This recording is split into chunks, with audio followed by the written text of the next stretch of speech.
Paper कैसे गए 12th वालों के? अच्छे गए थे सर। बढ़िया टफ तो गए सर। नहीं टफ तो नहीं आया था ज्यादा? सर फिजिक्स में 2 क्वेश्चन थे बस जो कि लग नहीं रहे थे, बाकी नहीं सारे दो तो हो गए। नहीं 2 क्वेश्चन नहीं, ओवरऑल बात कर रहा हूँ मैं, तो 1-2 क्वेश्चन तो चलते ही है। बाकी देखो, अब आपका शायद एक आधा पेपर और बचा होगा, उसको भी लाइटली मत लेना। कोशिश करना दिन में 1 आध घंटा 1-1.5 घंटा थोड़ा थोड़ा निकाल लो। जो भी, जिसका कंप्यूटर साइंस है उसको तो काफी टाइम है, जिसका अगर फिजिकल एजुकेशन होगा तो शायद अभी ही है, तो जल्दी हो जाएगा। तो आप कोशिश करना उसमें भी स्कोर अच्छा लाओ, ताकि ओवरऑल आपका स्कोर सुधर जाए। ठीक है, चलो 1 minute.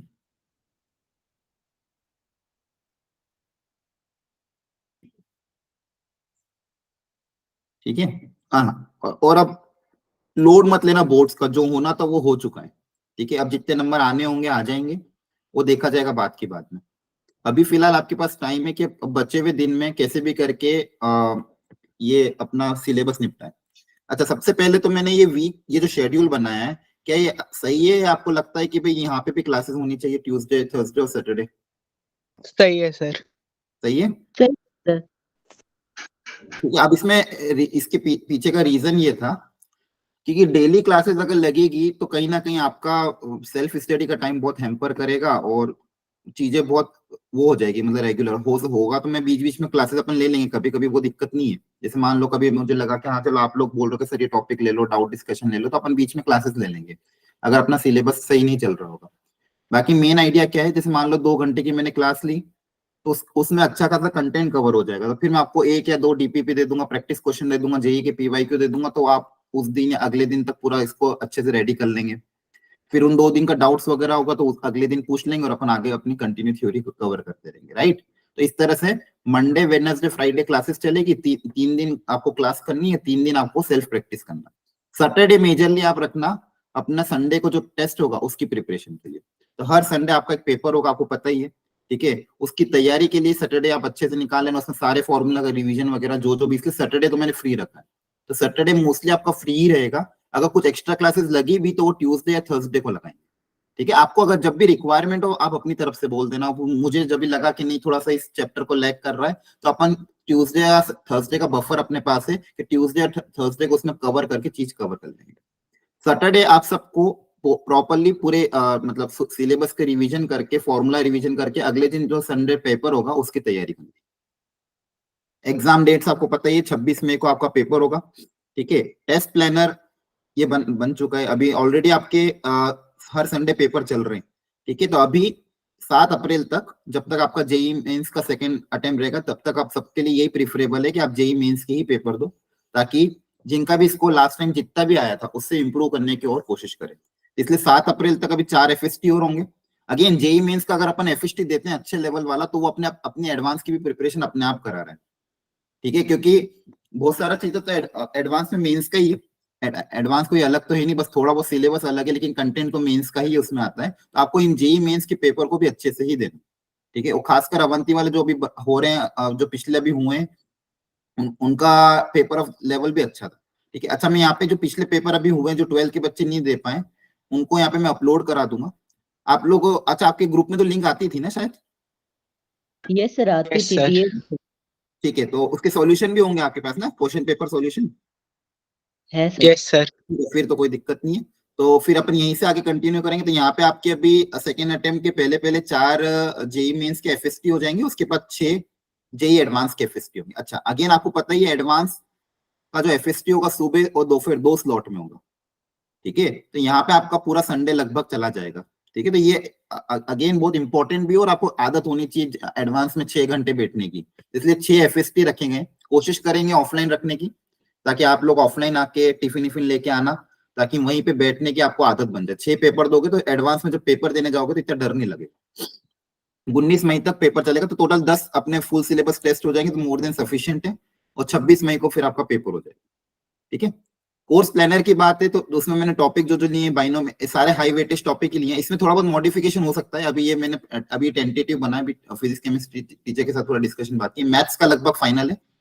Binomial theorem, determine matrix, vector 3D, sequence series, quadratic, circle, conic section, relation function, AOD, definite differential equation. ठीक है, ये है। अच्छा, इनके बीच में मैं प्रोबेबिलिटी को भी लाने की कोशिश करूंगा। कि अगर अपने पास टाइम मिला थर्सडे या उस दिन तो मैं अपने बीच में प्रोबेबिलिटी भी कवर कर लूँ, क्योंकि प्रोबेबिलिटी में भी ऐसा नहीं है कि थोड़ा बहुत बेसिक आपको पता ही है, ठीक है। Sir complex. कॉम्प्लेक्स देखेंगे, कॉम्प्लेक्स की मैं आपको रिकॉर्डिंग प्रोवाइड करा दूंगा, क्योंकि कॉम्प्लेक्स का ऐसा है कि एडवांस लेवल पर अगर क्वेश्चन आया तो बहुत अच्छा लेवल का आ जाता है। हाँ, लेकिन अगर आपको बेसिक अंडरस्टैंडिंग है तो अपन कॉम्प्लेक्स भी कवर कर लेंगे। कॉम्प्लेक्स भी मैं ऑप्शनल रखूंगा, आपको होगा तो मैं क्लासेस उसके एक्स्ट्रा लगा दूंगा अलग से, तो जिनको अगर लगता है अटेंड करना तो वो अटेंड कर लेना, अगर जिनको लगता है कि छोड़ना है तो छोड़ देना, ठीक है। अगेन देखो, एडवांस में ऐसा ही होता है, आपको सारे टॉपिक करने की जरूरत नहीं है, ठीक है। आप कुछ ही टॉपिक को अच्छे से कर लोगे तो भी आपका काम हो जाएगा। एडवांस में कितने नंबर लाने रहते, क्या कट ऑफ रहता है, उसकी भी डिटेल में किसी दिन अपन लेक्चर के बीच में मैं आपको शेयर कर दूंगा, ठीक है। कि कितनी क्या होती है क्या नहीं होती है, वो सारी डिटेल के कितने नंबर लाने रहते हैं, कैटेगरी वाइज कितना कट ऑफ रहता है, कितने नंबर लाने पे कितनी रैंक मिल जाएगी, वो सारी डिटेल किसी दिन हम क्लास के बीच में आपके साथ शेयर कर दूंगा और यहाँ पे भी अपलोड कर दूंगा, ठीक है। ताकि आपको आइडिया लग जाएगा और आपको ये भी पता चल जाएगा कि सारे चैप्टर करने की जरूरत नहीं, कुछ ही चैप्टर को अगर अच्छे लेवल पे कर लिया तो अपना काम हो जाता है। तो अगेन यहाँ पे जो दो टॉपिक अपने बोल रहा हूँ मैं, एक तो मैथ्स की अगर बात करें, कॉम्प्लेक्स नंबर,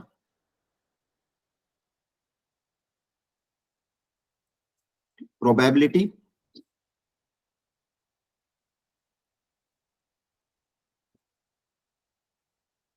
और लिमिट्स, ये लास्ट के लिए रखे हुए हैं। अगर अपने पास टाइम रहा, बैंडविड्थ रही, तो इनको भी मैं कवर कर दूंगा एक्स्ट्रा क्लास लेके, ठीक है। बाकी अपने जो मेजर इंपॉर्टेंट टॉपिक है जो इजी हाई स्कोरिंग है वो ये सारे, इनसे जो क्वेश्चन आएंगे, जैसे क्वाड्रेटिक है, क्वाड्रेटिक से एक क्वेश्चन आता ही है, एक या दो क्वेश्चन, क्वाड्रेटिक का कंटेंट कम है, तो अगर हम क्वाड्रेटिक को अच्छे से कर लेंगे तो अपना एक सिक्योरिटी आ जाएगी। कॉम्प्लेक्स नंबर वही बहुत वास्ट है, तो कम से कम मुझे 3 लेक्चर चाहिए पूरे कॉम्प्लेक्स नंबर को बहुत डिटेल में आपको समझाने में, ठीक है। तो वो अगेन एक्स्ट्रा क्लास में कवर होगा, रेगुलर क्लास में कवर नहीं। सेम विद द सर्कल, ठीक है। And conic section, conic section में हमको थोड़ा टाइम एक्स्ट्रा लगेगा क्योंकि हमारा सिलेबस मेंस लेवल पे काफी रिड्यूस हो गया था, ठीक है। हाँ, इसमें और कोई मैथ्स में आपको लग रहा है कि कोई चैप्टर इंक्लूड करना है या फिर एक्सक्लूड करना है तो बताओ, एनीवन, ठीक है। सेम विद द केमिस्ट्री और फिजिक्स भी है, यहाँ पे मैंने प्लानर बना रखा है, यहाँ पे अभी टीचर इसको रिव्यू करेंगे, अभी ये टेंटेटिव है। अगर आपको लगता है कि सर ये टॉपिक इंक्लूड करा दो फिजिक्स केमिस्ट्री मैथ्स में, या फिर हमको इसमें थोड़ा ज्यादा टाइम चाहिए, तो आप अपने एंड पे मुझे मैसेज कर देना, ठीक है। मैं टीचर के साथ डिस्कशन करके अगर चेंजेस हो सकता होगा तो करवा दूंगा, ठीक है। यहाँ पे फिर आपकी ये शीट रहेगी एडवांस की। अब इसमें थोड़े से डीपीपी एक्स्ट्रा रहेंगी और एक्स्ट्रा क्वेश्चन एक्स्ट्रा रहेंगे, तो यहाँ पे मैं डीपीपी 1, डीपीपी 2 और एक्स्ट्रा क्वेश्चन हर टॉपिक के, जैसे मान लो फॉर एग्जांपल अपन आज बाइनोमियल कवर हो जाए, 3 लेक्चर बाइनोमियल चलेगा, तो बाइनोमियल की जो भी डीपीपी होगी और एक्स्ट्रा क्वेश्चन होंगे वो यहाँ पे आ जाएंगे, ठीक है। ताकि आपके पास जो बचा हुआ दिन रहेगा उसमें आप अच्छे से इस चीज को कवर करो। तो इस वीक में आपका ये टारगेट होना चाहिए कि बाइनोमियल बहुत अच्छे से हो जाए, ठीक है। और अगर एक चैप्टर अच्छे से हो जाए, बाइनोमियल मतलब कम से कम 2 क्वेश्चन आ रहे हैं, 1 से 2 क्वेश्चन, 1 से 2 क्वेश्चन आ रहे हैं, दोनों पेपर में एक एक क्वेश्चन आता है, मतलब 2 क्वेश्चन मतलब बहुत बड़ी बात होती है एडवांस में। तो अपना ये टारगेट रहेगा कि अपन बाइनोमियल इस वीक में अच्छे से कवर कर लें, आप लोग मेंस और एडवांस दोनों लेवल पे, ठीक है। अच्छी क्लास में प्रैक्टिस हो जाए, 3 लेक्चर में क्लास में लगभग सब थ्योरी कवर हो जाएगी, बची हुई डीपीपी 1, डीपीपी 2 और extra classes, extra practice question में आप अपने एंड पे प्रैक्टिस कर लेना। कोशिश पूरी रहेगी कि इन सब डीपीपी और एक्स्ट्रा क्वेश्चन में सॉल्यूशन सहित रहे, ताकि इन केस कभी आप अटको तो सॉल्यूशन से देख लो। क्लास रिकॉर्डिंग और नोट्स यहीं पे अवेलेबल रहेंगे, ये सारी चीजें यहाँ पे अपडेट होती जाएगी तीनों सब्जेक्ट के लिए। रेफरेंस मटेरियल वही सब डाल रखा है पहले का, ठीक है। यहाँ पे और मैं एक्स्ट्रा जो मैं करूंगा वो डीपीपी तो ऑलरेडी आपको मिल रही है, लेकिन फिर भी और आपको एक्स्ट्रा डीपीपी चाहिए तो यहाँ पे आ जाएगी। बाकी ये जेईई एडवांस के प्रीवियस ईयर अनसॉल्व पेपर है, आपको बीच में कभी लगे पेपर देखना हो, कैसा पेपर आता है, क्या पेपर का पैटर्न रहता है, कैसे किस लेवल के क्वेश्चन आते हैं, आप यहाँ पे क्लिक करके, ये एक्चुअली मैंने एडवांस की वेबसाइट ही डाल रखी है, देखो इस पे आप क्लिक करोगे, शायद अभी दिख नहीं रहा होगा आपको, लेकिन एडवांस की वेबसाइट खुल जाएगी आपकी जेईई एडवांस की, वहां पे सारी चीजें आपके पास आ जाएगी। वहां पे सारे 2008 से लेके 2023 तक सारे पेपर अवेलेबल है, अनसॉल्व है। और लास्ट 3 ईयर के पेपर विद सॉल्यूशन चाहिए तो यहाँ मिल जाएंगे, ठीक है।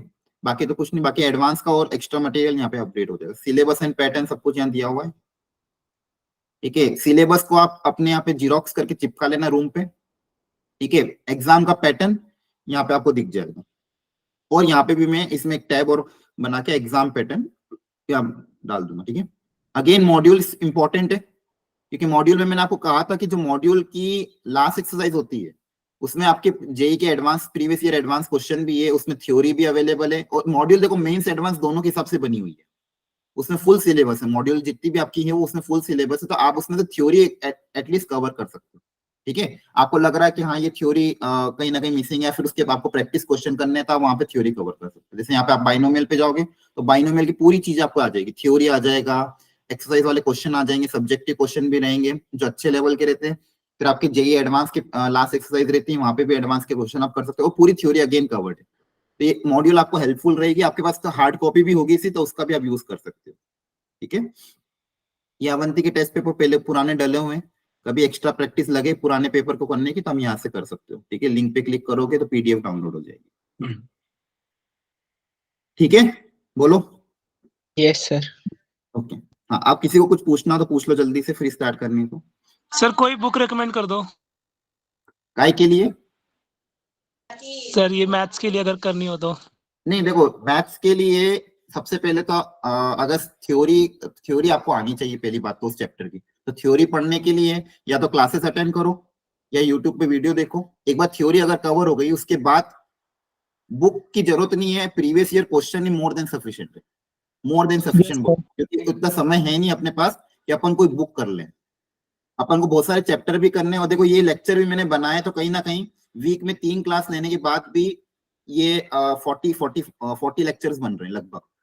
ठीक है, और आपके पास तो लगभग आप कितने वीक्स होंगे, 5 या 6 7 8 वीक होंगे। ठीक है, तो उन 8 वीक में आपको सारा चीजों को बहुत प्रॉपर्ली कवर करना है। शॉर्ट नोट्स बनाओ टाइम अगर है तो, जैसे मान लो एक बाइनोमियल कंप्लीट हो गया है फॉर एग्जांपल इस वीक में, तो आपका उस वीक एंड तक सारे टाइप के क्वेश्चन कवर हो जाना चाहिए, अच्छी प्रैक्टिस हो जाना चाहिए, आपका शॉर्ट नोट बन जाना चाहिए। ठीक है, तो ये सारी चीजें अगर बन गई तो उसमें ही काफी टाइम चला जाएगा। इसलिए कोई बुक रेकमेंड नहीं करूंगा मैं, सिर्फ आपको यही बोलूंगा उस टॉपिक की थ्योरी को बहुत प्रॉपर्ली ग्रिप करो। उसके मेंस लेवल के क्वेश्चन तो आपको करने ही है, मेंस अब के हो जाते हैं, उसके बाद एडवांस के पीवाईक्यू आप अटेम्प्ट कर लो।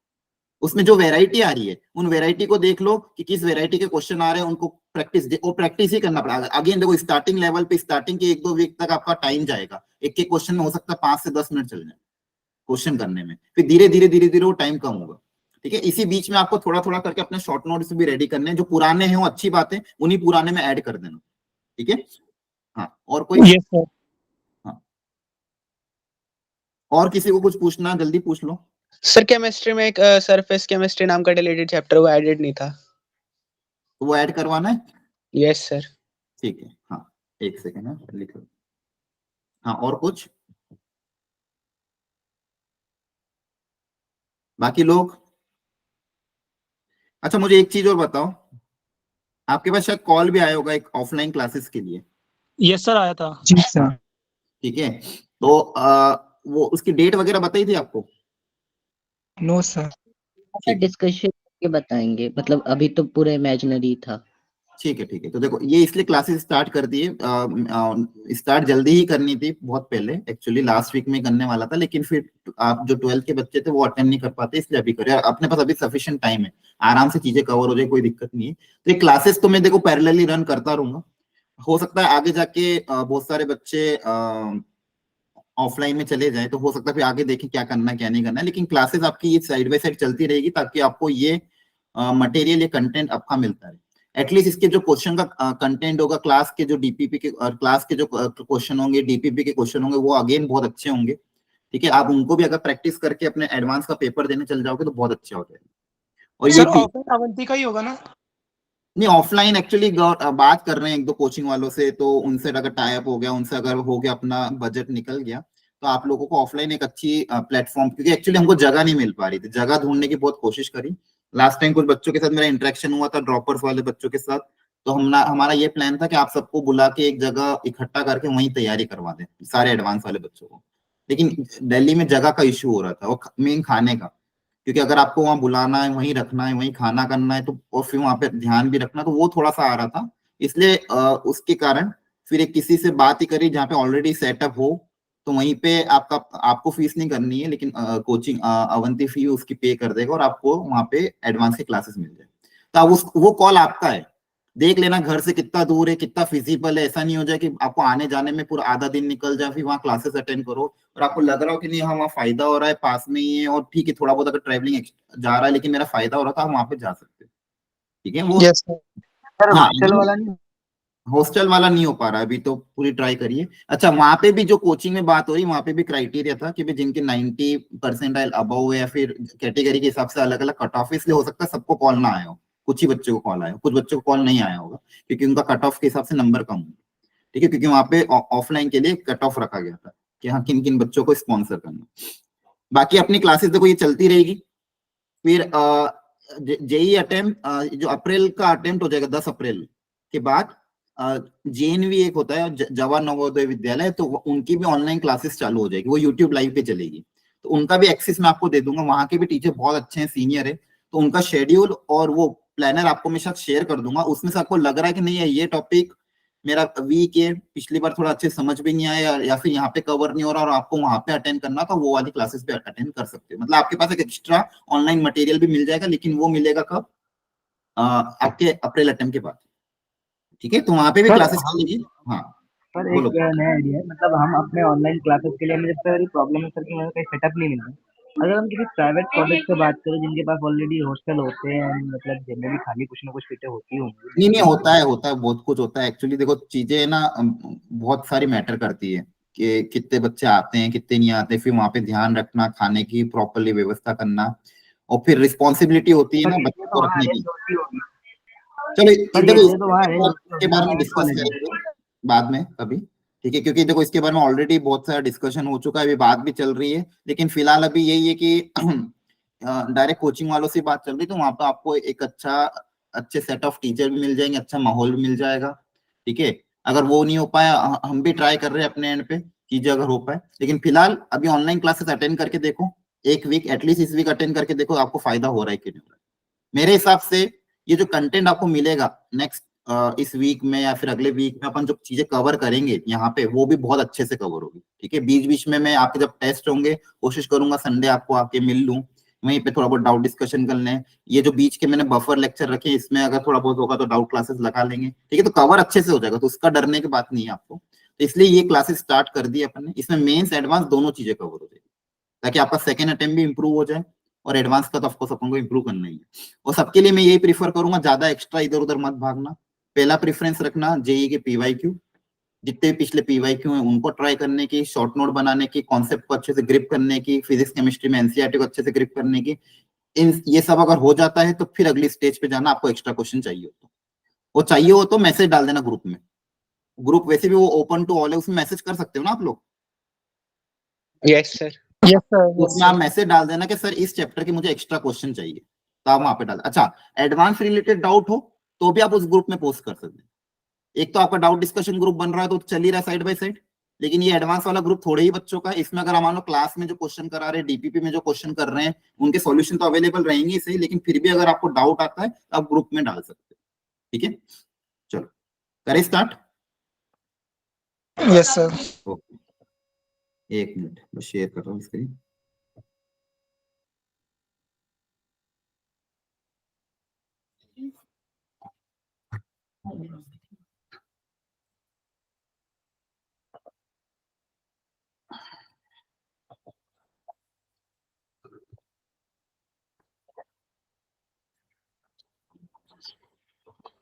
ठीक है, ओके, ये सारे टॉपिक है बाइनोमियल थ्योरम में के, जो आपके सिलेबस में है, जिनको अच्छे से कवर करना है। आज के लेक्चर में हम शुरू के जो 3 टॉपिक हैं उनको कवर करेंगे, फिर अगले लेक्चर में इन टॉपिक्स को, फिर अगले लेक्चर में इन टॉपिक को। ठीक है, तो 3 लेक्चर का ये कंटेंट है, एक एक करके पूरा टॉपिक कवर करेंगे ताकि बाइनोमियल थ्योरम हमारा अच्छे से कवर हो जाए। 2 क्वेश्चन आने की संभावना है, हाई वेटेज टॉपिक में आता है, one of the high weightage topic. 2 question मतलब 8 मार्क्स, और 8 मार्क्स जेई एडवांस में बहुत इंपॉर्टेंट होते हैं। तो कोशिश करना है इसकी थ्योरी को इतना अच्छे से कवर करें ताकि इन 2 में से कम एक क्वेश्चन तो हम कर ही पाए। ठीक है, चलो तो नोटेशन, अच्छा अगेन बेसिक से कवर होगा, सारी चीजें कवर करनी, मेंस और एडवांस दोनों की, तो धीरे धीरे बढ़ेगी। तो आपको अगर आता भी हो तो सुनते जाना और चीजें कवर कर देना। एनसीआर का मतलब सबको पता ही है, राइट? फॉर्मूला है ना? अच्छा, कॉपी पेन लेके बैठे हो ना? Yes sir. ठीक है, चलो काफी टाइम बाद क्लास लग रही 12 वालों के साथ। तो एनसीआर का आपको फॉर्मूला पता ही है, n factorial divided by n minus r factorial और आर फैक्टोरियल, ठीक है, ये बेसिक फॉर्मूला है। अच्छा, इसकी जो प्रॉपर्टीज होती है वो ज्यादा इंपॉर्टेंट है कि कहीं ना कहीं इनके जो कोएफिशिएंट में जो प्रॉपर्टी होती है उससे रिलेटेड बहुत सारे जेई में क्वेश्चन आते हैं, तो उनके साथ आपको बहुत अच्छे से कंफर्टेबल हो जाना। जैसे अगर मैं बात करूं एनसीआर प्लस एनसीआर प्लस 1, बताओ इसका आंसर क्या आता था? n+1 c/r। सोचो सब लोग, बताओ, भूल गए? एनसीआर याद है, प्रॉपर्टी थी ये कि नहीं थी? यस सर थी। हाँ तो थी, तो बताओ क्या था इसका answer? NCR plus n C r plus 1, ऐसा ही कुछ था शायद। Sir n+1 cr। n+1 तो आता था, चलो ठीक है, लेकिन नीचे सी आर आता था कि आर प्लस 1 आता था? स्मॉलर के ग्रेटर? r+1। हाँ, दोनों में से जो ज्यादा आता है वो आता है, ध्यान रखना। और दोनों में डिफरेंस कितना है? 1 का डिफरेंस है। तो आर और आर प्लस 1 है, तो जो ग्रेटर नंबर है वो आ जाएगा, और ऊपर जो अगर एन और एन सेम है तो एन में +1 ऐड कर दोगे। हाँ है ना? बोलो। यस। जैसे मान लो 2n plus 4c7 plus 2n plus 4c6, इसका आंसर क्या आएगा? 2n + 5c7। हाँ c7, वेरी गुड, क्लियर हो गया? मतलब अगर ये सेम है, इसमें +1 ऐड हो जाएगा, और दोनों में से जो ग्रेटर है, डिफरेंस अगर 1 का है तो जो ग्रेटर वाला वो आ जाएगा। क्लियर है? हाँ है ना? ठीक है, तो एनसीआर का आपको पता ही, ये सारे बेसिक नोटेशन आपको आते हैं, कर लेना खुद से, ठीक है। इसमें आई थिंक किसी को डाउट हो तो पूछ भी लेना, आंसर सब दिए हुए। ये 3 प्रॉपर्टी जो कि ध्यान रखनी है हमें, n C r plus n C r plus 1 equal to n+1 C r, ये बता दिया मैंने। N C r upon n C r minus 1, ratio अगर आए ऊपर आर और उसका एक नीचे कम, और दोनों में एन और एन सेम, तो क्या आ जाएगा? n minus r plus 1 upon r, ठीक है। ये अगर याद रख सको तो ठीक है, नहीं तो इसको तो याद रखना, इसको नहीं तो डिराइव कर लेना, अगर याद हो जाए तो अच्छी बात है। दो कोएफिशिएंट इक्वल कब होंगे? या तो x और y सेम हो जाए, या फिर x प्लस y का सम कितना आ जाए? n के बराबर। जैसे आपको पता है 5c7 की वैल्यू 5c2 के क्या होती है? बराबर होती है, राइट?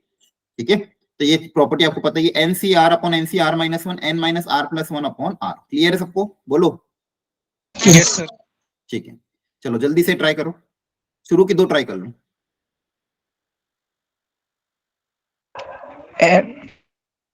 बताओ इस फर्स्ट का आंसर।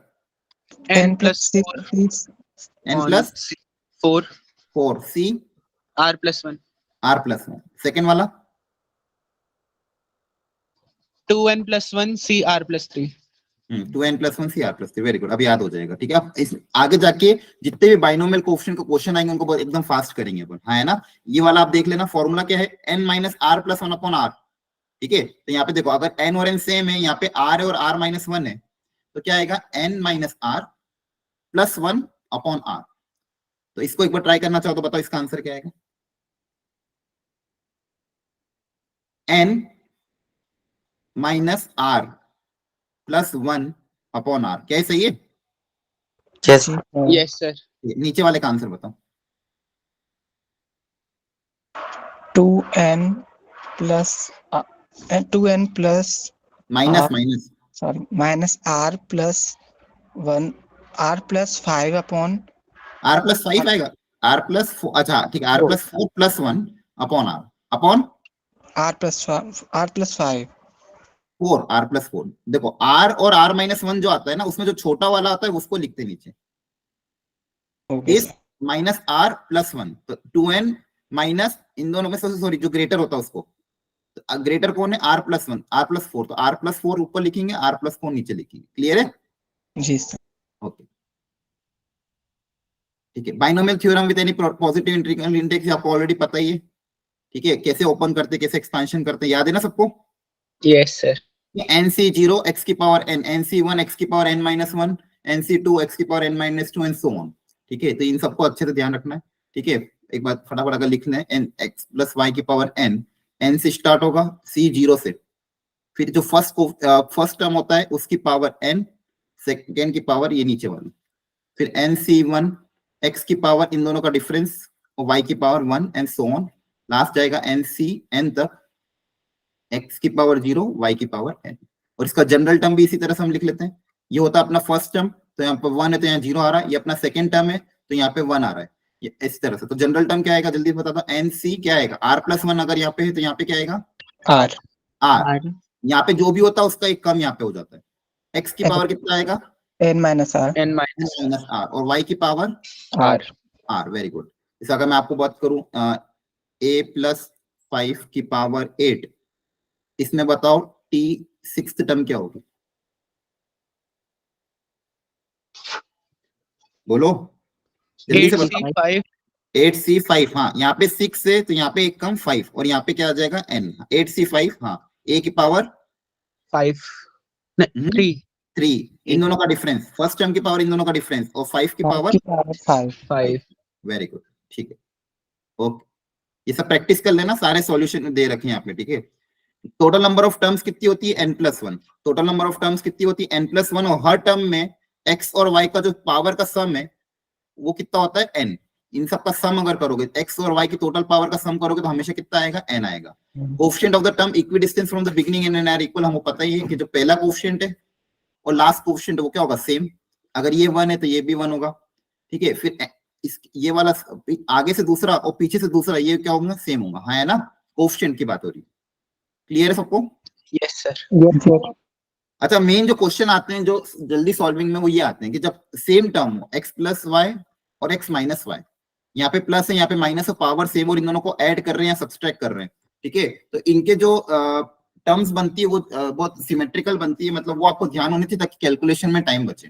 तो बताओ इसका आंसर क्या आएगा फर्स्ट वाले का, सोचो सब लोग पहले आराम से लिख लो एक बार अपनी अपनी कॉपी में, x+y की पावर 4 और x-y की पावर 4, एक जगह प्लस है और एक जगह माइनस है, ये आपस में जब ऐड होंगे तो कौन सी टर्म्स कैंसिल होगी, कौन सी टर्म डबल बार आएगी, बताओ कर लिया सॉल्व। एक्स वाली रह जाएंगी। और जैसे ऑड पावर आएगी y पे वो कैंसिल आउट हो वो जाएंगे। ऑड पावर सारी वेरी गुड, देखो ऑड पावर इधर नेगेटिव आएगी इधर पॉजिटिव, तो ऑड पावर ऑड वाली सारी कैंसिल हो जाएगी, इवन वाली सारी डबल बार ऐड हो जाएगी। तो सबसे पहले क्या आएगा ट्वाइस ऑफ 4c, बताओ 0 0, वेरी गुड, x की पावर 4, फिर अगला क्या आएगा 4c2 4c2, x की पावर इन दोनों का डिफरेंस y की पावर 2, और अगला क्या आएगा 4c4 4c4 y की पावर 4। जितनी भी ऑड वाले हैं वो सब कैंसिल हो जाएंगे, 0 2 और 4 आ जाएगी, हाँ है ना, यस सर ठीक है। सेकंड वाले में बता दो, यहाँ पे पावर 5 है तो सेम स्टार्ट कहां से होगा 5c अगेन 0 से, है ना, फिर क्या जाएगा 5c2, फिर क्या आएगा 5c4, यहाँ पे भी इवन वाली पावर आ जाएगी, हाँ है ना, सॉरी इवन कोएफिशिएंट आ जाएंगे, क्लियर है सबको, यस सर ओके ग्रेट। यहाँ पे भी आप कर लोगे, अगर माइनस होता तो सर ऑड वाली टर्म्स ऐड होती फिर माइनस होता तो इधर इवन और इधर इवन वाली कैंसिल आउट हो जाती है आपस में, और ऑड वाली क्या हो जाती है ऐड हो जाती है, तो यहाँ पे ऑड आ जाएगी, तो स्टार्ट कहां से होगा 4c1 से, ठीक है। फिर क्या आएगा 4c बताओ 3 3, और कुछ आएगा आगे, यस सर क्या आएगा, अब बस खत्म हो गया, अगला तो 4c लास्ट 4c4 तक ही जाएगा ना, उसके आगे तो कुछ है ही नहीं, बोलो हाँ है ना, नहीं आ रही यस बात समझ में आ गई। यहाँ पे क्या क्या आएगा 6 से तो 6c1, फिर यहाँ पे टर्म 6c1 के बाद 3, फिर वो टर्म 6c5, बस ये 3 टर्म आएगी, उसके आगे तो जाएगा ही नहीं, क्लियर है, ध्यान रखना। चलो ये क्वेश्चन कर लो, एक अच्छा क्वेश्चन था, 1 मिनट का टाइम है आपके पास, इसको सॉल्व करके बताओ आंसर क्या आ रहा है।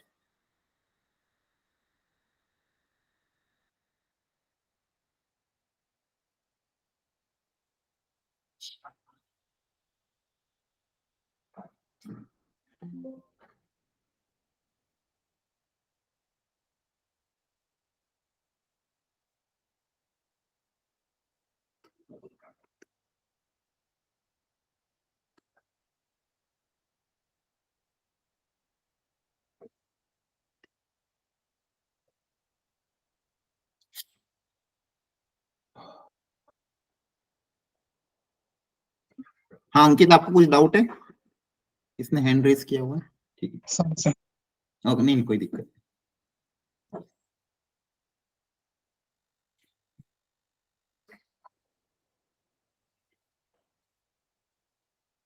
जल्दी से ट्राई कर लो तब तक तक मैं टर्म्स लिखता हूँ।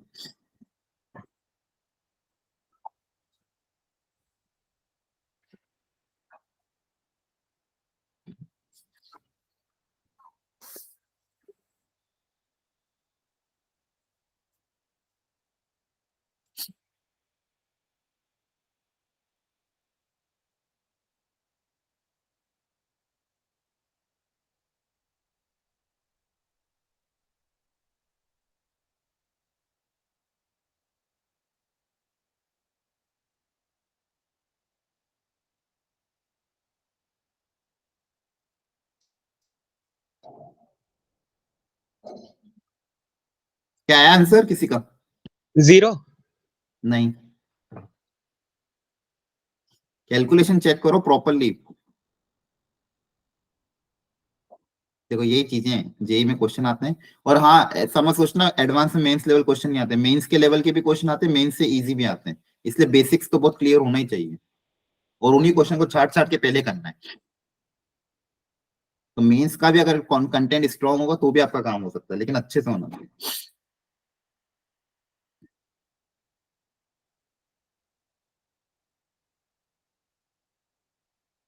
5C2 कितना 10 होता है ना? Yes sir. ठीक है,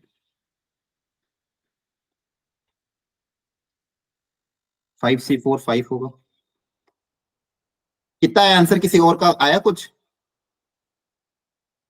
पूछा क्या? Sum of the coefficient of all degree term, odd odd वाली जितनी भी टर्म्स आएगी उनके जो कोफिशिएंट होंगे उनका सम। तो देखो ध्यान से, यहाँ पे ऑड वाले कौन कौन सी टर्म, एक तो ये टर्म आएगी, यहाँ पे इसको इसके साथ मर्ज करेंगे तो एक्स की पावर 6 बनेगा, तो वो नहीं चाहिए। यहाँ पे एक्स की पावर 3 बनेगा तो इसके साथ ये टर्म आएगी। यहाँ पे ओपन एक बार थोड़ा सा करके देखना पड़ेगा, तो 5x से यहाँ पे इसको ओपन करोगे a माइनस बी का होल स्क्वायर, तो a square plus B square minus 2ab। ठीक है, अब मुझे बताओ कोफिशिएंट क्या क्या आएंगे? Coefficient of odd power, odd power के कोफिशिएंट पूछे, ध्यान रखो। तो देखो पहली ऑड पावर क्या है? ये है ना? बोलो बच्चों, यस सर। इसका कोफिशिएंट क्या रहेगा? 1। 1 हाँ 2, अंदर ये हो जाएगा 2। ये कितना हो जाएगा? 2। ठीक है, एक काम करो, चलो आपको ब्रैकेट के बाहर 2 रहने दो, वैसे भी फर्क नहीं पड़ता, ब्रैकेट के अंदर देख लो चलो, ताकि कंफ्यूजन नहीं होगा। तो 2 को 2 ही रहने देते हैं बाहर, बाहर वाला 2 ऐसा कैसा रहने दिया, अंदर के बताओ, ब्रैकेट के अंदर। अब हाँ, इसका क्वेश्चन कितना होगा? 1 होगा। ठीक है, यस सर। अब यहाँ पे ऑड पावर कौन सी होगी? X cube minus x cube, तो उसका क्वेश्चन कितना होगा? -10। माइनस का 10, बहुत बढ़िया। अब यहाँ पे जब ये रहा, इसमें देखो ऑड 5। पावर, हाँ एक तो इसके साथ एक्स की पावर 7, तो उसका क्वेश्चन कितना आएगा? 5। फिर यहाँ पे भी आएगा एक्स Yes, बनेगा, तो यहाँ पे भी एक 5 आएगा, और ये पावर 4 बनेगा तो वो लेना ही नहीं, एक्स की पावर 4 बनेगा ये, तो इसको नहीं लेना अपन को। तो ये कितना आ रहा है? 1 2 2 आ रहा 2 है। आंसर क्या आ जाएगा? डी। आया था 2 आपका? जी ठीक है, तो कैलकुलेशन का ध्यान रखना। हाँ 2 आएगा आंसर। ओके, बोलो क्लियर हुआ है? Yes sir. ओके, ठीक है। जनरल टर्म पता ही है आपको, टी आर प्लस 1 वगैरह सब कुछ। इसका का चलो एक बात अगर ऐसे करें, जैसे एक्स प्लस वाई की पावर एन में, अगर मैं आपको पूछूं टी के टर्म, के टर्म क्या होगा बताओ? क्या आएगा? NC K-1। एन सी, यहाँ पे के, तो यहाँ पे के माइनस 1 हो जाएगा। एक्स की पावर, इन दोनों का डिफरेंस आया ना, यस सर। और वाई की पावर ये नीचे वाला। -1 ठीक है, तो ये एकदम रटा होना चाहिए अब तो जनरल टर्म। ठीक है, ये पढ़ो क्वेश्चन एक बार। If the sum of the fifth term and the sixth term is 0 in the binomial coefficient this, then the value of a by b।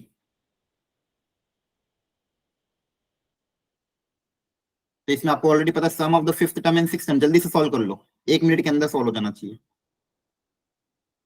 थोड़ा पेन की स्पीड फास्ट रखो, इससे आपकी प्रैक्टिस अच्छी होगी। जितना फास्ट सॉल्व करोगे क्लास में, उतनी अच्छी प्रैक्टिस होगी एग्जाम के लिए।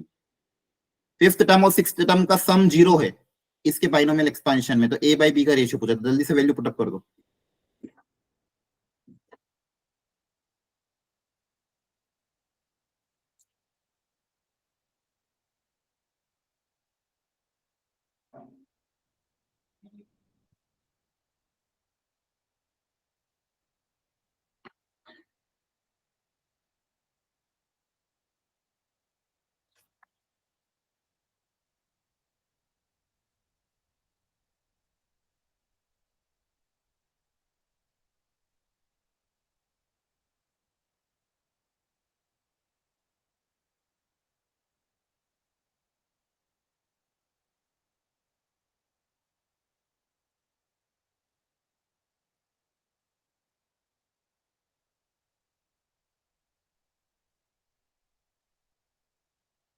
कर रहे हो? आया क्या आंसर आया? 1/5। 1/5। एक मिनट, का ऑप्शन आंसर करेक्ट, 1/5, ठीक है। Sum of the fifth term and six term, तो fifth term a minus B की पावर n, तो फिफ्थ टर्म क्या होगा? NC4। nc4, very good. a की पावर इन दोनों का डिफरेंस b की पावर 4 है ना, सॉरी माइनस b की पावर 4, क्लियर है? Yes sir. सिक्स टर्म क्या हो जाएगा? nc5। 5। हाँ, a की पावर इन दोनों का डिफरेंस और सेकेंड टर्म की पावर 5, ये आपका कितना दिया हुआ है? 0 दिया हुआ है। अब इसको सिंप्लीफाई करना होगा, ठीक है। तो देखो रेशियो चाहिए मुझे, अल्टीमेटली क्या चाहिए? रेशियो। तो इसको उधर भेज देते, रेशियो निकालना है, तो यहाँ पे हो जाएगा nc4 a की पावर n माइनस 4 b की पावर 4, और ये माइनस का उधर जाके प्लस हो जाएगा nc5 a की पावर n माइनस 5 b की पावर 5। अब दोनों तरफ रेशियो ले लेंगे, इन सबको उधर भेज देंगे, कोफिशिएंट को इधर भेज देंगे, तो यहाँ पे क्या आएगा? nc, इसको 5 को ऊपर रख लेते हैं, nc5 अपॉन nc4, इन सबको उधर भेज दिया। चलो इसको इधर कर लेते, यहाँ पे nc5 रखा, इसके नीचे nc4 कर दिया, और यहाँ पे देखो a की पावर n माइनस 4 b की पावर 4 डिवाइडेड बाय a की पावर n माइनस 5 b की पावर 5। तो देखो यहाँ पे ऊपर एक पावर, a की पावर ऊपर ज्यादा है, ऊपर नीचे एक कम है ना? Yes sir. तो यहाँ पे कैंसिल होके ऊपर एक a बच जाएगा और यहाँ पे नीचे एक b बच जाएगा, है ना? जी ठीक है, तो इसके तो वैल्यू a बाई बी बच जाएगी, और ये अभी सिखाया था। बताओ इसका फॉर्मूला क्या था? n माइनस, हाँ तो r कितना लेंगे? बड़ा वाला के स्मॉलर के greater? Greater. Greater, n minus 5 plus 1 upon r, यही था शायद, बोलो। Yes sir. Yes sir. ठीक है, तो ये हो जाएगा n माइनस 4 अपॉन 5, ठीक है। यहाँ पे क्या दिया था? तो सर n <= 5 दिया है। हाँ, तो n को अगर आप 5 के बराबर ले लोगे कितना आ जाएगा? 1/5, क्लियर है? Yes sir. ठीक है, यहाँ पे n की वैल्यू क्या रख देंगे? 5 रख देंगे। सर सेकंड वाली लाइन में अगर हो जाएगा तो माइनस हो जाएगा ना, इक्वल टू के लेफ्ट हैंड साइड। नहीं नहीं नहीं, यहाँ पे देखो, यहाँ पे माइनस है ना, तो ये ऑड पावर माइनस की बाहर आके यहाँ पे माइनस होगा, ये माइनस उधर जाके प्लस हो जाएगा, माइनस b की पावर ओके 5 है ना। हाँ ठीक है, ओके। चलो ये कर लेना, कोफिशिएंट ऑफ x की पावर 5, या आप ऑलरेडी आपको आता है, लास्ट ईयर का क्वेश्चन है, घर पे इसको प्रैक्टिस कर लेना। जनरल टर्म निकाल के x की टोटल पावर को 5 से इक्वेट कर दोगे, हाँ है ना? Yes sir. इंडिपेंडेंट में क्या करोगे? जनरल टर्म निकाल के x की टोटल पावर को कैसे इक्वेट कर दोगे? जीरो। 0, ठीक है। चलो ये वाला कर लो, ये थोड़ा अच्छा है। The smallest number such that the expansion has the term b की पावर माइनस अल्फा, इसका स्मॉलेस्ट बताना, where alpha is greater than 0। Beta की पावर, अब देखो x की पावर माइनस अल्फा, ये स्मॉलेस्ट, मतलब बेसिकली पूछ क्या रहा है कि पहली नेगेटिव टर्म है ना, कोफिशिएंट मतलब पहला, ये स्मॉलेस्ट पूछा है ना, ठीक है। Yes sir. तो basically alpha greater than 0, smallest number such that the expansion has the term this way beta belongs to natural number, then alpha की वैल्यू क्या होगी? Let alpha be the smallest number. इसकी general term लिखो सबसे पहले सब लोग, और देखो x की टोटल पावर कितनी आ रही है, और उस x की टोटल पावर को क्या करोगे? ये याद है इनइक्वालिटी वाले क्वेश्चन आते थे, फर्स्ट नेगेटिव टर्म, बताओ याद आ रहा है कुछ, कभी किए हो तो? Yes sir. हाँ, तो उसमें क्या करते थे अपन, जैसे x की यहाँ पे, अगर मैं पहले जनरल टर्म लिखे इसकी, सब लोग जनरल टर्म लिखने की कोशिश करो।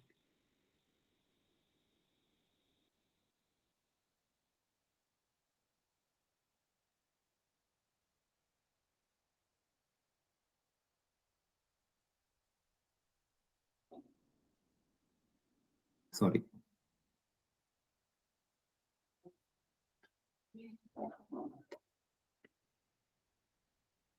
जनरल टर्म लिखो, फिर x की टोटल पावर देखो कितनी आ रही है।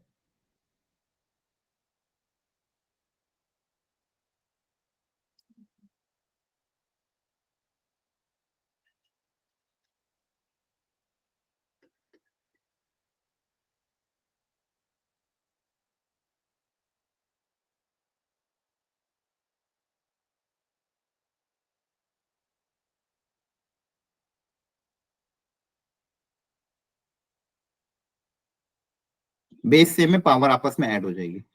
अब बताओ इस पावर को क्या करूंगा मैं आर निकालने के लिए, कैसे इक्वेट करेंगे इसको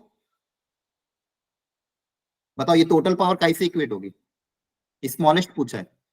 less than equal to less 0। Then, हाँ इक्वल टू भी नहीं, लेस देन 0, हाँ है ना, इनइक्वालिटी करनी है अपन को, क्लियर है। Yes sir. क्योंकि मुझे फर्स्ट नेगेटिव चाहिए, तो देखना कि लेस देन 0 में आर की वैल्यू कम से कम कितनी आ जाएगी। ये समझ में आया कॉन्सेप्ट। सबसे छोटी नेगेटिव मतलब क्या करेंगे, लेस देन 0, यहां से पता चला मान लो आर लेस देन समथिंग आ रहा है तो स्मॉलेस्ट वैल्यू ले लेंगे। क्या ले लेंगे, स्मॉलेस्ट वैल्यू। बोलो क्लियर है। Yes sir. ठीक है, अब देखो इसको सिंप्लीफाई करके देख लेते हैं कितना आ रहा है, ये पता करो।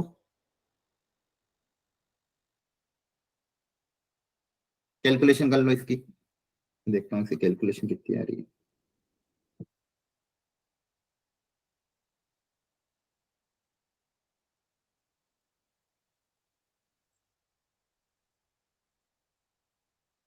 यहाँ पे शायद ऐसा कुछ आएगा 11R ग्रेटर देन 60, ऐसे कुछ कैलकुलेशन है, एक बार देख लेना। R ग्रेटर देन 60/11, तो R ग्रेटर देन 60/11 अप्रोक्सीमेटली कितना होगा, 5 पॉइंट 5 समथिंग। पॉइंट्स। 5.5 समथिंग। हाँ, R greater than 5 point something, तो स्मॉलेस्ट वैल्यू ऑफ R क्या होगी, सब 5.6 होगी, क्योंकि इंटीजर होना चाहिए, हाँ है ना। यस 5 पॉइंट मान लो कुछ होगा या 8 समथिंग जो भी हो, 5 पॉइंट समथिंग से ज्यादा अगला नंबर कौन सा आएगा, पहला 6, फिर 7, फिर 8, फिर 9, उसमें सबसे स्मॉलेस्ट कौन सा है, 6 है। क्या कॉन्सेप्ट समझ में आ गया। Yes sir. ठीक है, तो अब आर की वैल्यू आपको क्या रखनी है, 6, तो उसको बोला था कि let alpha greater than be the smallest number such that the expansion of this has the term this, beta belongs to natural number, alpha, हाँ तो अल्फा कितना है, अब यहाँ पे देखो, यहाँ पे आर की वैल्यू आप क्या रख दोगे, 6 रख दोगे, हाँ है ना। Yes sir. आर की वैल्यू एक बार 6 रख देना, तो देख लेना इसका कोएफिशिएंट कितना आ रहा है, क्लियर है। Okay sir. एक्स का कोएफिशिएंट पूछा है आपको, ठीक है, और बीटा पूछा होता तो बीटा भी निकाल लेते, यहाँ पे आर की वैल्यू 6 रखते तो ये आपका बीटा आ जाता, ये आपका क्या है बीटा, और यहाँ पे आप आर की वैल्यू 6 रखोगे तो क्या आ जाएगा अल्फा, हाँ है ना। ठीक है यस ना? सर। देख लेना क्या आ रहा है। ओके, पढ़ो अगला question. Sum of all those term which are rational in the expansion of this, ये भी क्वेश्चन बहुत बार हमने किया है, रैशनल वाले, तो जो जो भी टर्म्स रैशनल है उन सारी टर्म्स का सम कितना हो, करो ट्राई।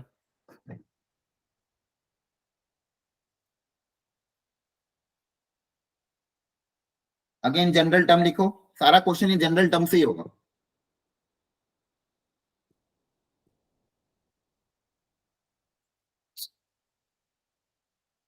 जनरल टर्म,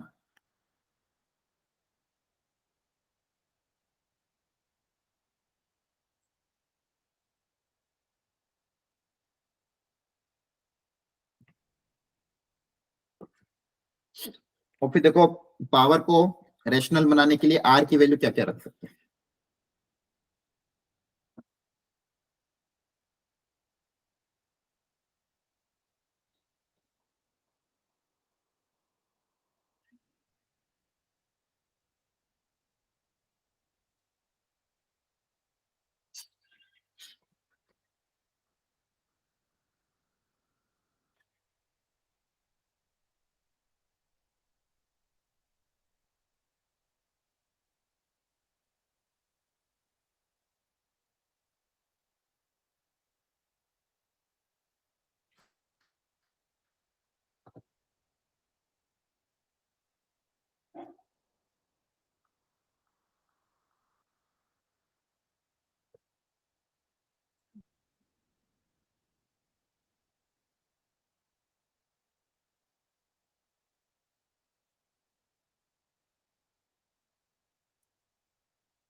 किसी का आंसर आए तो बता देना।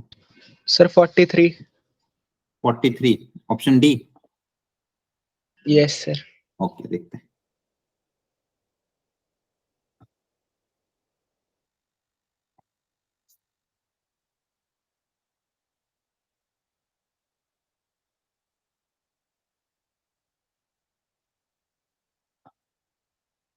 अच्छा कि मैं अटेंडेंस भी ट्रैक उसी शीट पे डालूंगा, ठीक है, जो जो भी बच्चे प्रेजेंट है, ठीक है। 27 आ रहा है क्या?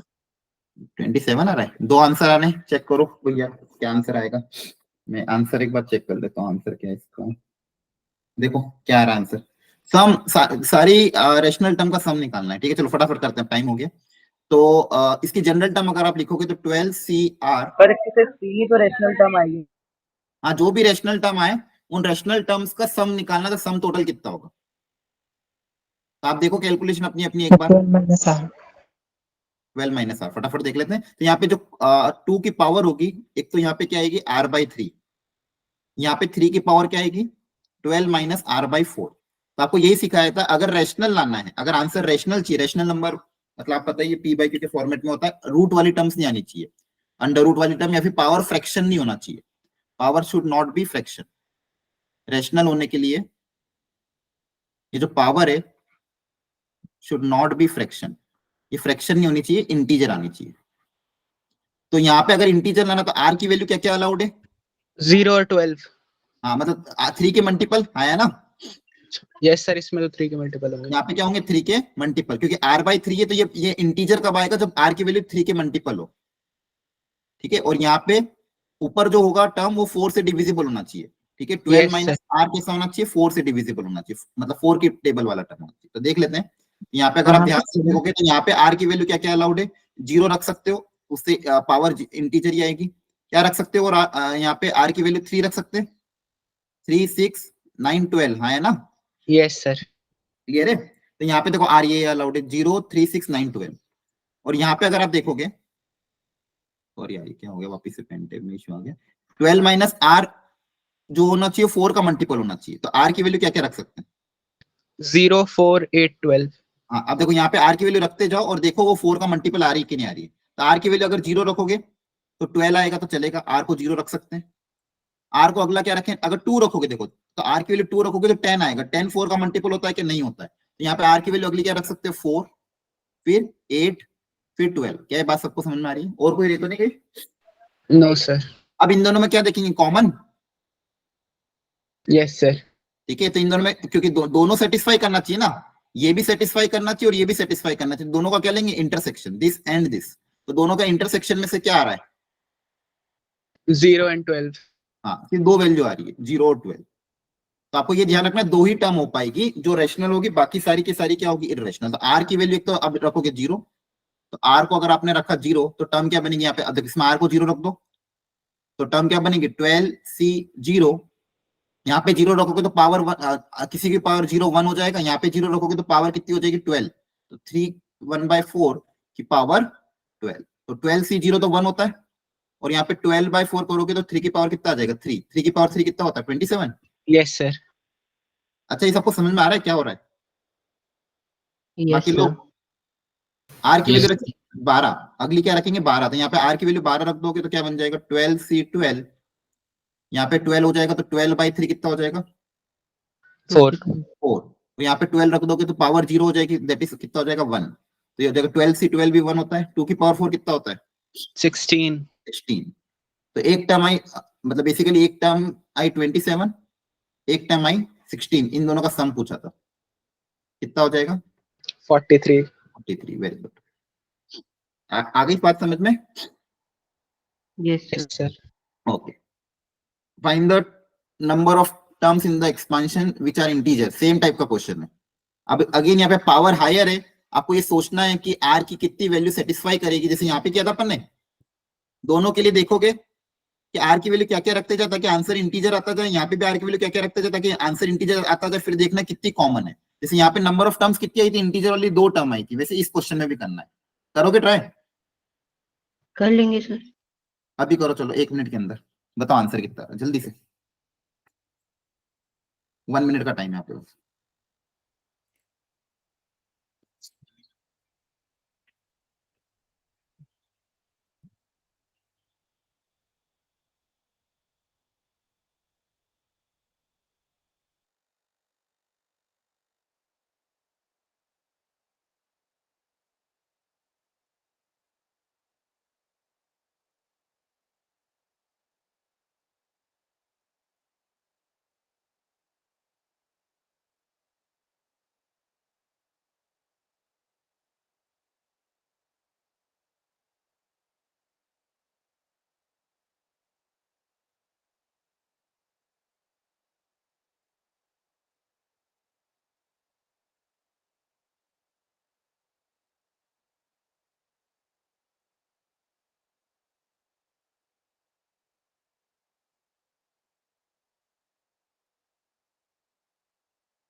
सर 82।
हेलो, हाँ सॉरी, एक अर्जेंट कॉल आ गया था।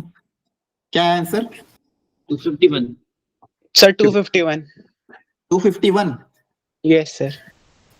और किसी का आंसर कुछ और आ रहा है? 251 ही है। सर मेरा 251 तो नहीं आया सर, मतलब ठीक है, तो 82 क्या? अगेन, हाँ तो अभी कैलकुलेशन देखनी होगी आप सब लोगों को। चलो देख लो, इसका सॉल्यूशन मैं पूरा सॉल्व नहीं करूंगा। अगेन करना वही है, जनरल टर्म निकालना है, फिर देखना पावर। पावर को क्या रखना है? इंटीजर। बस यही कॉन्सेप्ट लिखना है। सबसे पहले जनरल टर्म यहाँ पे लिख रहा हूँ शॉर्ट में। पहला स्टेप जनरल टर्म निकालोगे, फिर सेकंड देखोगे जो पावर है, पावर कैसी होनी चाहिए? इंटीजर। और उसके लिए आर की वैल्यू क्या क्या सेटिस्फाई कर रही है, आर की वैल्यू कुछ एक जगह से आएगी, आर की वैल्यू एक जगह से आएगी, उनमें देखना है common intersection, number of terms. ठीक है, देखो तो एक जगह आ रही होगी 250 माइनस आर बाई टू, एक जगह आर बाई टू, तो दोनों का आप लोगे तो टोटल 251। वेरी गुड, बहुत बढ़िया। ठीक है, तो जिनका आंसर में कैलकुलेशन मिस्टेक हुई है, एक बार वो घर पे ट्राई करना सॉल्यूशन से। क्लियर है? हाँ है ना? ठीक है। Yes sir. अब ये भी क्वेश्चन बहुत बार आ जाता है, fourth term from the end. तो ऐसे क्वेश्चन को करने का क्या तरीका से, सबसे अच्छा तरीका क्या होगा आपके हिसाब से? इसका पलट देनी कैसे पलट दें, बताओ? सर, मतलब पीछे वाली को आगे ले जाने के लिए मुझसे पीछे वाली को आगे रख दो, आगे वाली को पीछे, और फिर उसका एक्सपेंशन कर दें। अच्छा, लेकिन यहाँ पे अगर इन दोनों को पलट पलट देंगे तो एक नेगेटिव भी आएगा, तो उसका क्या करेंगे फिर? सर नेगेटिव वाली टर्म जो है वो आगे रख दिया, नेगेटिव वाली में प्लस कर देंगे ना। अच्छा, आप पूरी नेगेटिव को ही आगे रखना चाह रहे हो ऐसे? Yes sir. ओके, की पावर 7। तो क्या ये तरीका सही है? बाकी लोग?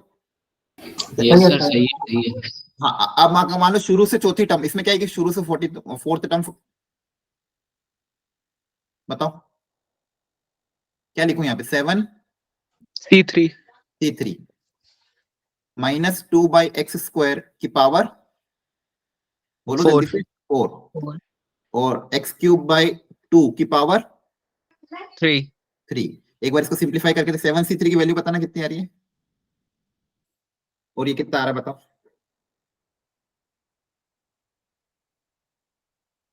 35 7C3। 35। 35। ठीक है, थैंक यू। और यहाँ पे ये यहाँ पे माइनस 2 की पावर 4, यहाँ पे 2 की पावर 3 बनेगा। अब यहाँ पे देखो क्या क्या बन जाएगा, एक्स की पावर में यहाँ पे बनेगा 3 3 9, और यहाँ पे कितना बनेगा? 8, है ना? तो ये कितना बच जाएगा? एक 2 ऊपर बच जाएगा, 35 इंटू 2 70 एक्स। देखो तो ये बन रहा है। Yes sir. एक बार आंसर चेक कर लेते हैं, आंसर अलग क्यों आ रहा है फिर? देखो, अब बताओ कहाँ पे क्या गलती हुई है, या फिर क्यों आंसर अलग आ रहा है?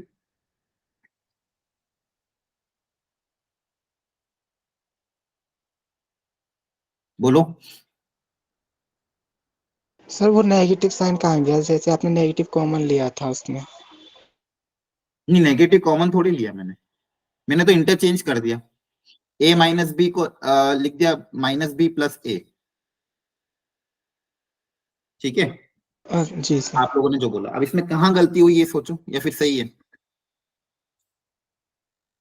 गलती पकड़ में आओ, या फिर बताओ कि क्या तरीका अपनाएंगे, और अपने जो तरीका अपनाया वो सही है कि गलत?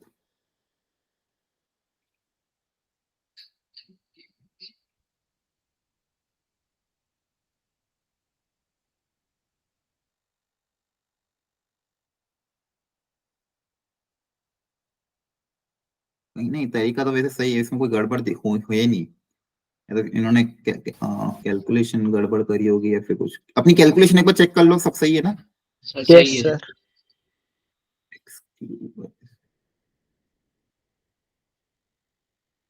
ठीक है, कैलकुलेशन सही। देखो ये तरीका तो सही है, इसमें तरीके में तो कोई दिक्कत नहीं है, ऐसा कर सकते हैं, कोई बड़ी बात नहीं है। मतलब आप क्या करो, अगर आपको a प्लस बी की पावर n का एक्सपेंशन पूछे शुरू से और आपको पूछे पीछे से, तो आप उल्टा कर दो, b माइनस a या फिर b प्लस a। तो b प्लस a में जो एक्सपेंशन आगे से आएगा वही a प्लस b में कहां से आएगा, पीछे से आएगा, है ना?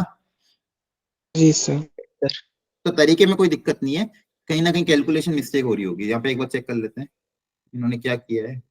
हाँ देखो, यहाँ पे इन्होंने टर्म के लिए 3/x² और यहाँ पे x³ 6 लिया है। क्वेश्चन में ये नहीं था, क्वेश्चन में देखो क्या था, x³ 2 था, तो यहाँ पे उन्होंने क्वेश्चन में 6 लिया है। ठीक है, तो ये गलत है। क्लियर है? यस बोलो, सर। ये सही है अपना। ठीक, मिडिल टर्म का कॉन्सेप्ट याद है सबको? यस सर याद। क्या देखो, उसमें अपन ने किया था सॉल्व, एक बार फटाफट देख लेते। अगर जैसे मान लो कुछ भी हो, एक बार पहले कॉन्सेप्ट समझ लेते। कभी भी भूल जाओ ना, जैसे कॉन्सेप्ट डिराइव कर लो, x प्लस वाई की पावर n, तो टोटल नंबर ऑफ टर्म्स कितनी होगी? n+1। हाँ, ऐसे करते थे अपन। टोटल नंबर ऑफ टर्म्स कितनी हो जाती? बेसिक से जाओ, n+1। कभी भी अगर पावर n है तो total number of terms n+1 हो जाएगी। अब यहाँ पे दो केसेस बनेंगे, जो पावर है वो n या तो ऑड होगी या तो इवन होगी। तो अगर पावर n ऑड या इवन हो जाए, अगर पावर n ऑड है तो टोटल नंबर ऑफ टर्म्स कितनी बनेगी? Even. Total number of terms n+1, और ऑड में +1 ऐड करोगे तो total number of terms even आ जाएगी। जब टोटल नंबर ऑफ टर्म्स अगर इवन है तो कितनी मिडिल टर्म आएगी? 2। दो मिडिल टर्म। Very good. और जब भी नंबर ऑफ टर्म्स इवन होती, दो मिडिल टर्म कैसे निकालते थे? जैसे मान लो अपन उसमें भी करते थे स्टैटिस्टिक्स में, टोटल नंबर ऑफ टर्म्स मान लो है 10, तो मिडिल टर्म कौन कौन सी आएगी? 5th and 6th।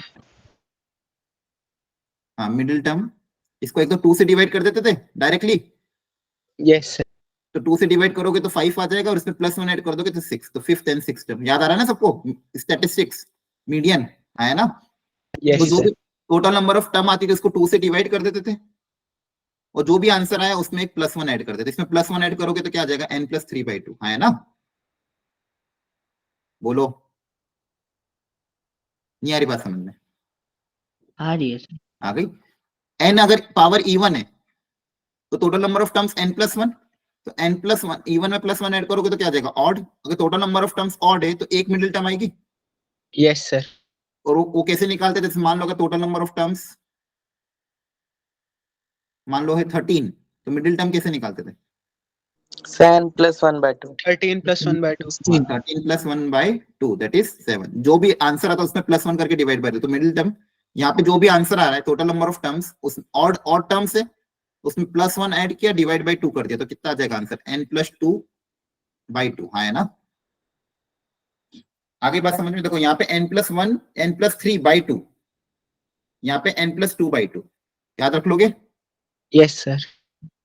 देखो ये रहा, इसको अपन एक बार शॉर्ट में लिख लेते हैं।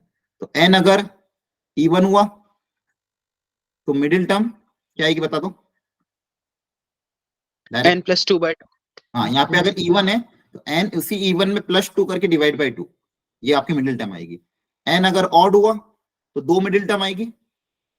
n की वैल्यू ऑड है तो एक बार क्या ऐड करोगे? n प्लस बोलो 1/2, और एक बार क्या? n+3/2 हो जाएगा याद? Yes sir. ठीक है, चलो इसको कल सॉल्व कर लेते हैं। तो यहाँ पे मिडिल टर्म बता दो, पावर 6 है तो मिडिल टर्म कौन सी आएगी? कौन सी टर्म आएगी मिडिल टर्म? हाँ, तो देखो पावर इवन है तो क्या करोगे? इवन में 6 + 2/2 है ना? तो कितना आ जाएगा? T4, और T4 निकालना आता ही है। 6c3 x⁻3 y⁻3 है ना? Yes sir. ग्रेट। अब इसे एकदम फटाफट हो जाना चाहिए। यहाँ पे पावर ऑड है तो दो मिडिल टर्म आएगी। Yes sir. क्या क्या आएगी? 7th और 8th। हाँ, एक तो क्या करेंगे 13 में +1 डिवाइड बाय 2, और एक क्या हो जाएगा 13 में +3 डिवाइड बाय 2। सबको समझ में आ रहा है कि नहीं आ रहा? जल्दी बोलो। Yes sir. T7, और ये कितना हो जाएगा? 16 और 8 T8 है ना? और T7 निकाल सकते हो 13c6 जो भी आ जाएगा, यहाँ पे 13c7 और जो भी आ जाएगा। क्लियर? Yes sir.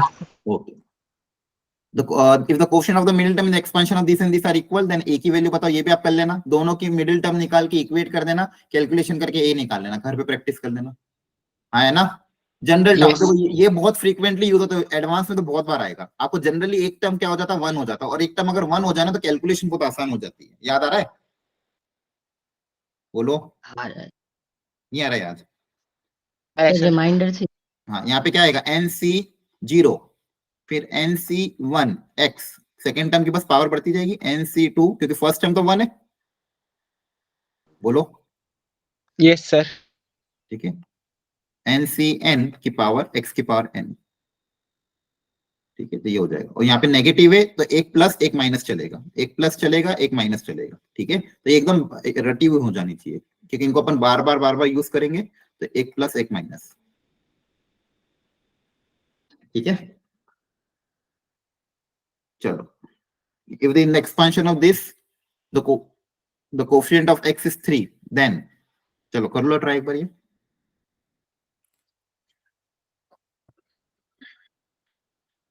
प्रैक्टिस हो जाएगी इसकी अच्छे से।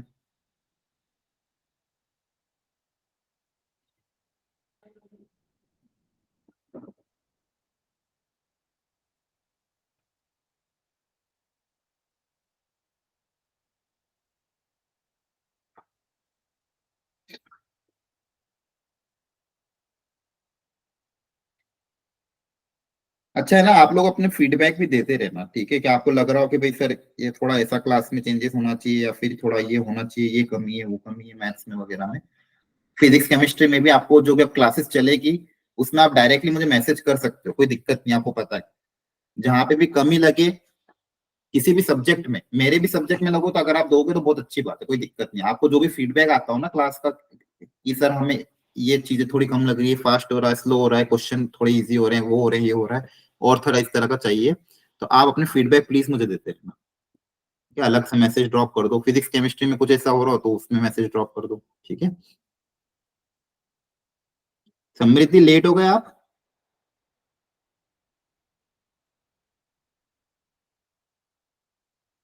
आकाश, ठीक है। अच्छा, टाइमिंग सुबह 8 बजे सूटेबल है कि 9 बजे? अभी भी रख लो सर। सर 8 बजे रखो। 8 बजे ना, 8 बजे तो उठ जाते होंगे वैसे ही, 9 बजे का अगर पेपर हो तो। ठीक है, तो 8 बजे ही करेंगे अपन, है ना, कल से।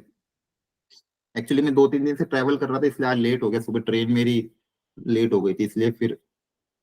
हाँ, जिनका एग्जाम है वो प्लीज एग्जाम पे कंसंट्रेट करें, और रिकॉर्डिंग्स अवेलेबल रहेगी, तो जब भी आप फ्री हो एग्जाम के बाद उसको रिकॉर्डिंग को बीच में गैप में देख लेना। वैसे कल तो क्लास नहीं है ना शायद, हाँ कल तो क्लास ही नहीं, कल तो आप प्रैक्टिस करना। तो अगर मेरे पास वैसे मान लो फ्री रहा तो अपन एक मैथ्स की क्लास लगा लेंगे, ठीक है। मतलब मैं तो फ्री रहूंगा, आपको लगा कि सर आप मैथ्स की लगा तो मैं लगा लूँ, फिजिक्स केमिस्ट्री के भले अपन वीक में 3 दिन चलने देंगे, मैथ्स की बीच बीच में करते रहेंगे, है ना। फिजिकल एजुकेशन का एग्जाम है कल सर। हाँ ठीक है, तो कल वैसे भी ब्रेक ही है, ठीक है, तो अपन ब्रेक रख लेंगे, देख लेंगे जैसा भी। और मान लो क्लास भी हुई तो रिकॉर्डिंग मिल जाएगी। कल वैसे भी ट्यूसडे को कोई लेक्चर नहीं रखा है आपको। चलो आप बताओ आंसर क्या आ रहा है? Option A. ये आ रहा है, देखते हैं। Even expansion of this the coefficient is this. अब देखो कोएफिशिएंट ऑफ x कैसे पता करें यार इसमें? जैसे यहाँ पे 1 + x की पावर n में ना, तो यहाँ पे क्या आएगा, mc0 + mc1 x plus so on, इस तरह से चीजें बढ़ती जाएगी। और यहाँ पे इनटू में, मल्टीप्लाई में, यहाँ पे देखो ध्यान से, nc0 nc1 into x nc2 into x² and so on. अब x का टर्म किस किस के साथ कंबाइन होके बनेगा वो देखना है। ये इन सबसे मल्टीप्लाई होगा तो x किसके साथ बनेगा बोलो? फर्स्ट के सेकंड टर्म? सेकंड के साथ, क्योंकि यहाँ पे x की पावर 0 है, तो ये इसके साथ मर्ज होकर x की पावर 1 बनाएगा, है ना। तो x के कोएफिशिएंट Yes. क्या आएंगे देखो ध्यान से। एक तो यहाँ से क्या आएगा, mc0, और यहाँ से माइनस ऑफ nc1, है ना। ठीक है, एक तो ये टर्म बन गया। और कहां से बनेगा? अब इसकी बारी, अब ये किसके साथ कंबाइन होगा? तक यहाँ पे x की पावर 1 है, यहाँ पे किसके साथ कंबाइन हो? NC0। हाँ, x की पावर 0 के साथ कंबाइन होगा तो x बनेगा। तो यहाँ पे कोएफिशिएंट क्या आ जाएगा, यहाँ से mc1 और यहाँ से क्या आएगा, nc0। बाकी जितनी भी टर्म अंदर मल्टीप्लाई होगी सब में हायर पावर आएगी, तो x में सिर्फ ये बनेगा, है ना। बोलो, यस सर। तो ये कितना आ जाएगा, MC0 मतलब 1 और NC1 मतलब माइनस का n प्लस MC1 मतलब m। क्वेश्चन में क्या बोला था, ये 3 है ना, यस तो m माइनस n की वैल्यू कितनी आ गई 3। वेरी गुड, ऑप्शन है। ठीक है, तो अब ये प्रैक्टिस कर लेना ऐसे क्वेश्चन। ये द कोफिशिएंट ऑफ, ये अगेन 23 में क्वेश्चन आया था, coefficient of x square in the expansion of this and this are this and this. तो ये तो ऑलरेडी अपन ने पहले भी किया था सॉल्व, आया ना, कर लोगे ट्राई इसी टाइप यस से। सर। ओके, प्रैक्टिस कर लेना, ये मेंस और एडवांस दोनों की प्रैक्टिस हो जाएगी आपकी। चलो ये ट्राई कर लो, ये थोड़ा सा दिमाग लगाना, ये भी करवाया था क्लास में। थोड़ा सा इसमें ऑब्जर्वेशन करके फिर सोचना ताकि कैलकुलेशन आसान हो। टर्म्स को ध्यान से ऑब्जर्व करना, सिंप्लीफाई अगर हो सके सिंप्लीफाई करना, फिर ओपन करना।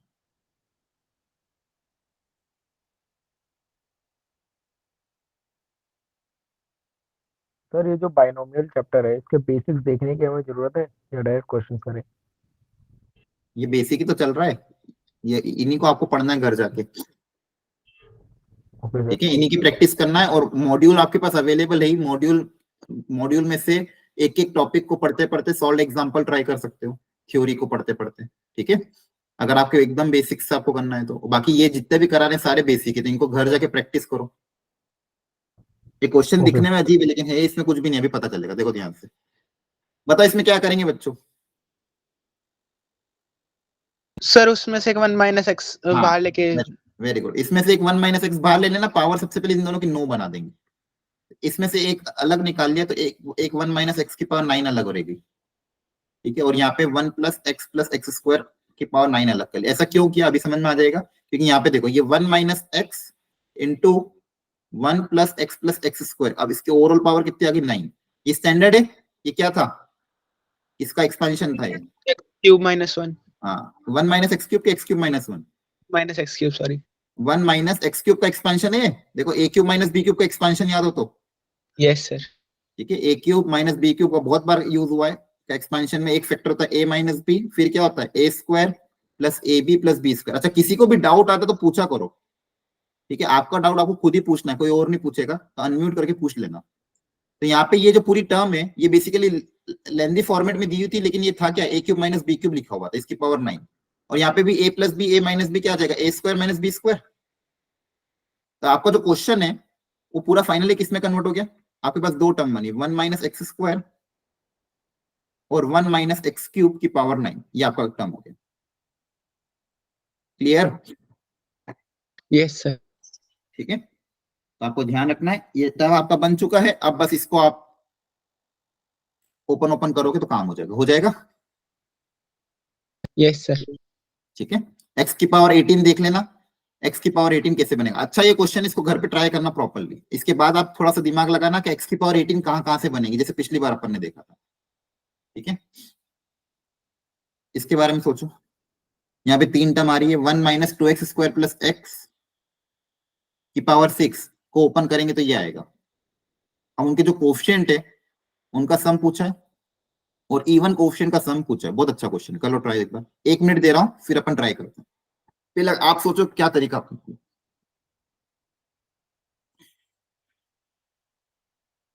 सब लोग ट्राई कर लो एक बार। और जिनको नहीं आ रहा कोई दिक्कत नहीं है, फर्स्ट टाइम आ रहे तो आप घर जाके वापस से इनको रीट्राई करोगे तो अपना आप समझ में आ जाए।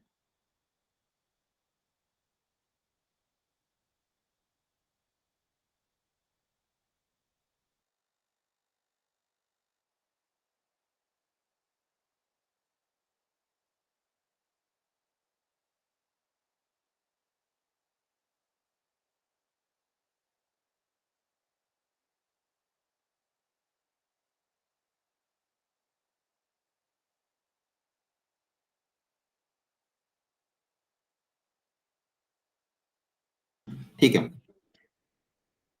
क्या लेंदी क्वेश्चन है कि पूरा ओपन करना पड़ेगा? नहीं सर। नहीं, हाँ।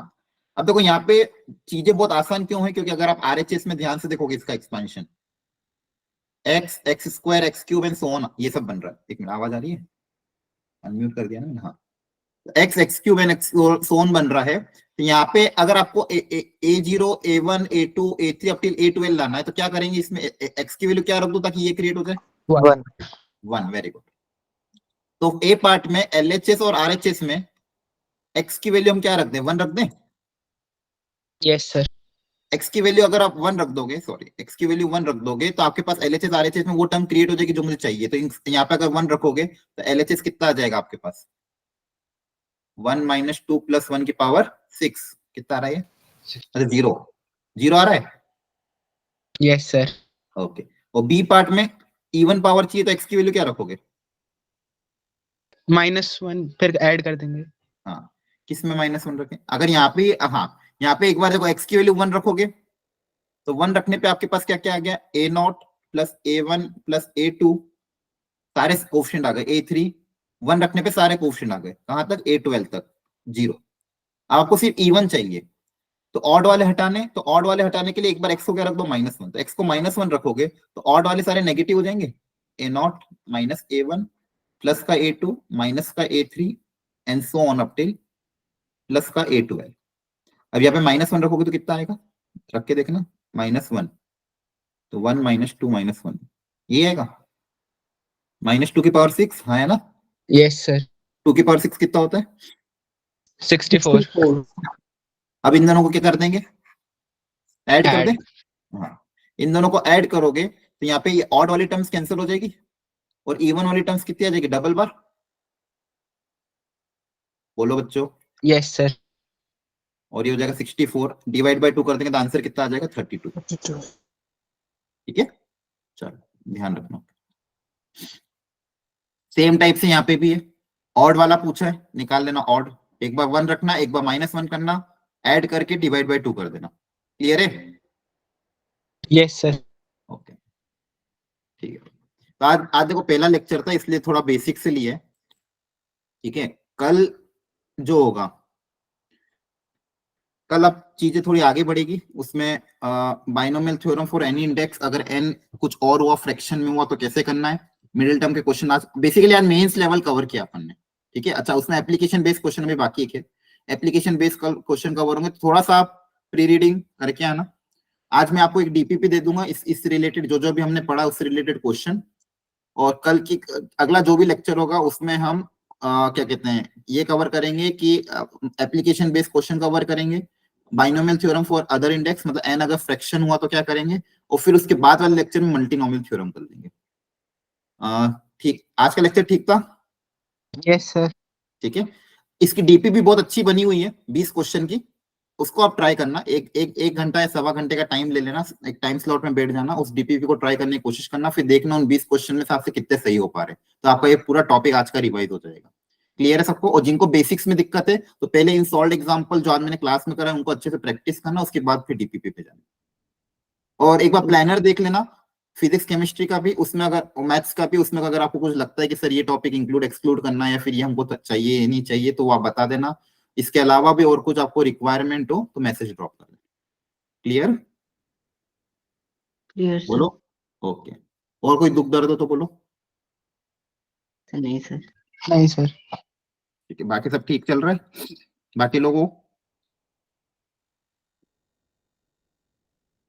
ठीक है, चलो मिलते हैं फिर, अगर मान लो कल क्लास है तो मैं ग्रुप पे डाल दूंगा, ठीक है, चलो बाय। हैप्पी